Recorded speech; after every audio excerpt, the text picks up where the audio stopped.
Good evening and welcome to the Nevis Newscast for today, Tuesday, January 5th, 2016. I'm Bronte Swanston Hendrickson. Now for the news in detail.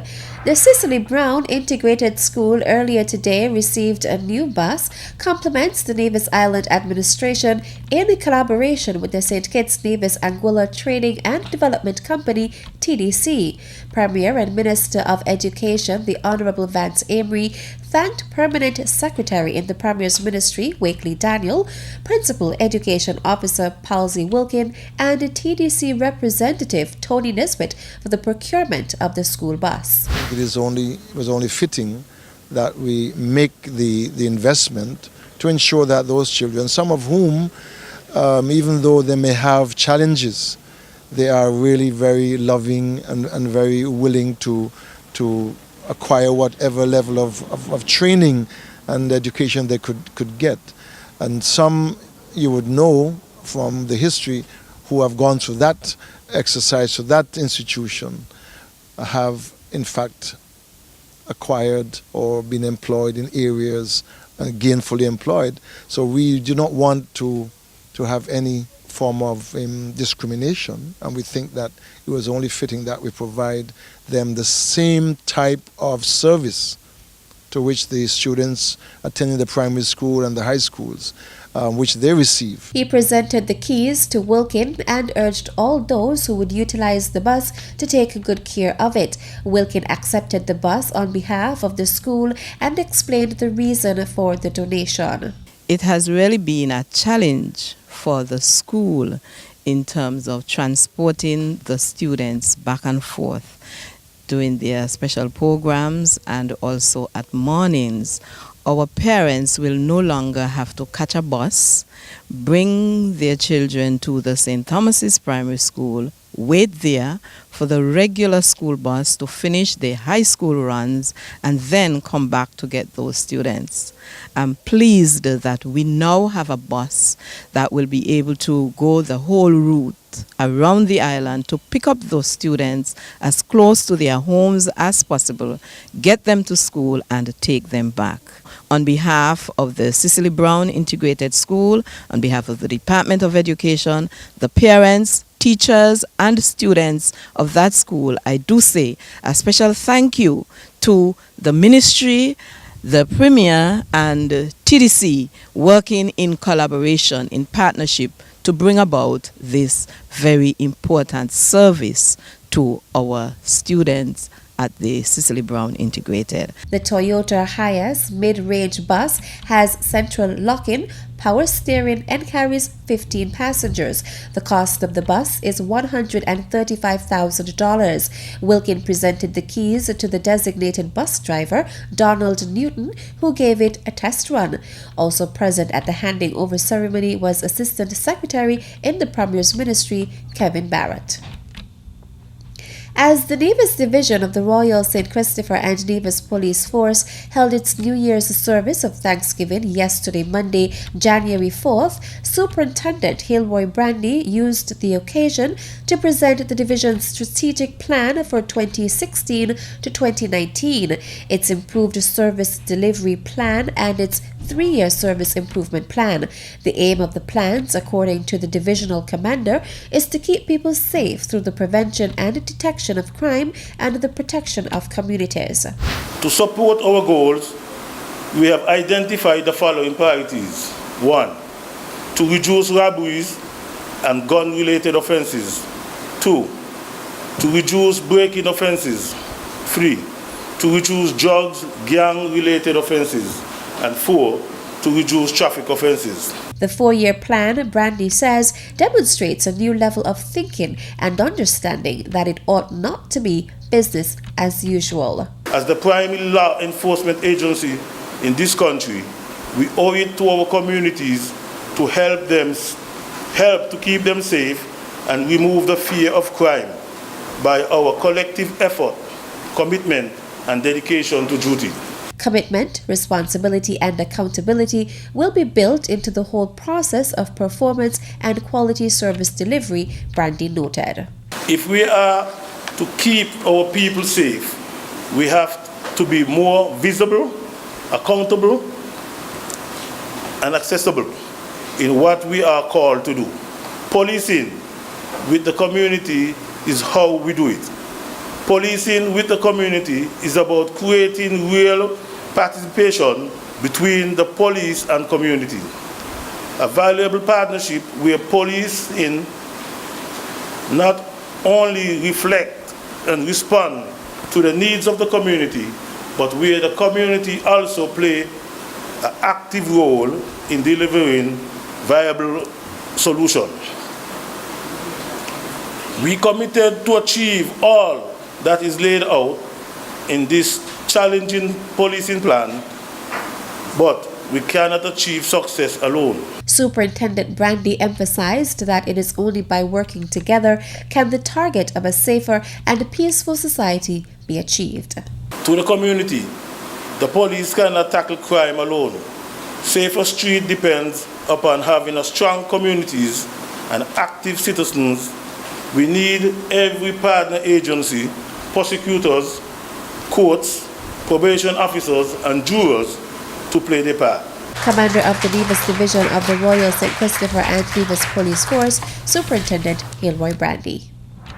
Crime and criminal behavior must be reduced and stopped wherever possible, so noted Prime Minister and Minister of National Security, the Honorable Dr. Timothy Harris, when he delivered his 2016 New Year's address. The Prime Minister reminded that the safety and the security of the citizens of St. Kitts and Nevis was a major focus for the national unity government in 2015, and he outlined initiatives which will be implemented in the new year. It is for this reason that the Ministry of National Security would have received in 2016 recurrent budget the largest ever allocation to facilitate ongoing investment in training, in retooling, science and technological investment, and crime-fighting applications. Government has also taken the step to increase risk pay for security forces, something that was overdue for more than 20 years. According to Prime Minister Harris, during the first quarter of 2016, determinations will be made regarding new leadership in the police force, including the installation of a new high command for the security forces.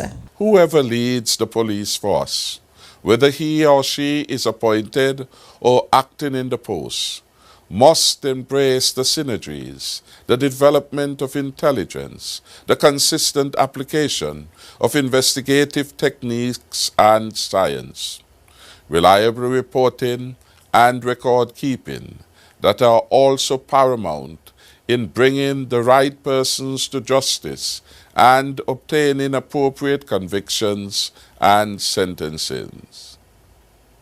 Coupled with the foregoing imperatives necessary for better results at crime fighting and crime reduction are the ongoing plans of the Ministry of Justice and Legal Affairs in addressing court backlogs and poor prosecutions. Prime Minister Harris said efforts are being made to add a second High Court judge, create a new courtroom, and improve prosecution procedures in order to have a higher success rate when matters are brought to trial. Still to come. As we enter 2016, I appeal to our people to take the opportunities which will come from the employment at these investments. The details after this break.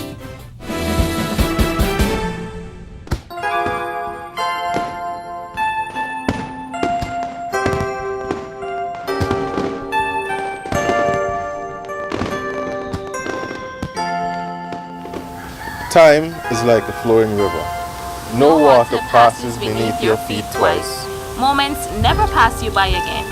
Here's to the new year and all the promises and hopes it brings. Hope each day brings you showers of joy and surprises. May your new year be blessed with peace, love, and joy. Sending heartfelt wishes with joy that never ends. May happy times and warm memories brighten your new year. Counting my blessings and wishing you more. Hope you enjoy the new year in store. May God bless and protect you for 2016. So cherish every moment that life gives you. From all of us here at the Department of Information, have a wonderful new year!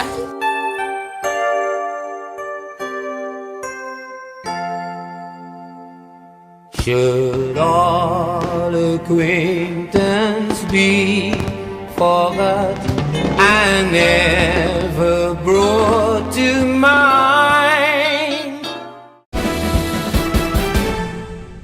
Welcome back. The new year promises to be a memorable one in terms of the physical development of our country and the social development of its people. That is according to Premier the Honourable Vance Amory. Making his New Year's address, Premier Amory said many of the development plans and projects articulated in the budget address are already on stream and will manifest themselves fully in 2016. I look at the completion of the veterinary clinic, the construction of Ring Road at Nisbet Settlement, overlaying of portions of the Charlestown Bypass Road, the rehabilitation works of River Path, Harris's, and the road connecting Chapel Alley, Taylor's Pasture and Maynard Ground, the rehabilitation work at Shaw's Road, the reconstruction and rehabilitation of government buildings including the extension of the abattoir, the construction of a community centre at Rollins Village, the construction of the Treasury Building, and very importantly, the rehabilitation of the Government House, which has been long outstanding. The construction of the diagnostic wing at the Alexandra Hospital, the construction of the Omni Alpha solar plant, and the construction of the waste-to-energy plant, scheduled to commence in April and completed in September 2016. We'll also see the completion of the Hot Meals Centre at the Justin Liebert Primary School. In 2016, the Nevis Island administration will also continue to partner with the private sector to encourage economic development and create employment for the island's people. The private sector development and job creation program will be given serious consideration. The administration will continue to give concessional support to the following private sector development projects. First of all, the 126-room condo development at Tamarind Cove, the ongoing villa development at the Four Seasons Resort Estate, the Mount Nevis Hotel expansion, the Paradise Palms, which is a 218-room resort development at Paradise Estate, Butler's Estates and Residences, a villa-type development situated at Butler's, the Golden Rise Villa development at Golden Rock, the Hamilton Beach Villas and Spa, the H-Strip Candy Resort in St. James, and the Hurricane Cove Bungalows development. All of these projects will add to the tourism industry product, but will also create employment during construction, but also long-term employment as the common stream as rooms added to the tourism product. As we enter 2016, I appeal to our people to take the opportunities which will come from the employment at these investments. According to the Premier, 2016 will be a year in which the NIA gives focused attention to infrastructural development and remains faithful to its promise of sustainable development for the people of Nevis and the country as a whole. In his New Year's Day message, Prime Minister the Honourable Dr. Timothy Harris announced and congratulated the 4 New Year awardees who were bestowed with the prestigious honours consented to by Her Majesty Queen Elizabeth II. Among the 4 Queen's awardees are Keith Scarborough, Bishop Calvin Jones, Clarita Richards, and Ruperta Richards Leader. Scarborough has been bestowed with the award of Member of the Most Excellent Order of the British Empire, MBE. He is a cultural icon in Nevis, known in the Calypso arena as King This and That. Scarborough won the coveted Culturama Calypso title for 10 years. He has represented Nevis in several regional and international Calypso forums. He has also run for representational politics for the St. Thomas's constituency in Nevis and served as president of the Nevis Cricket Association. Bishop Calvin Jones was presented with the Commander of the Most Excellent Order of the British Empire, CBE, for services to the community in the field of religion. Clarita Richards was conferred with Officer of the Most Excellent Order of the British Empire, OBE, for services to education, music, and public administration. Ruperta Richards' leader was awarded Member of the Most Excellent Order of the British Empire, MBE. She was trained as a nurse in the United Kingdom and served on a number of nursing education boards there. She is the owner of the Grange Nursing Home and Healthcare Facility in Otley's Village on St. Kitts. On behalf of the government of St. Kitts and Nevis, Prime Minister Harris saluted the awardees for their sterling national service, which has resulted in the royal recognition now being bestowed on them. He said he trusts that the example and legacy of all the awardees will serve as a model for younger generations to emulate. And that brings us to the end of tonight's presentation of the Nevis Newscast. I'm Bronte Swanston Hendrickson. Thank you for viewing. Good night.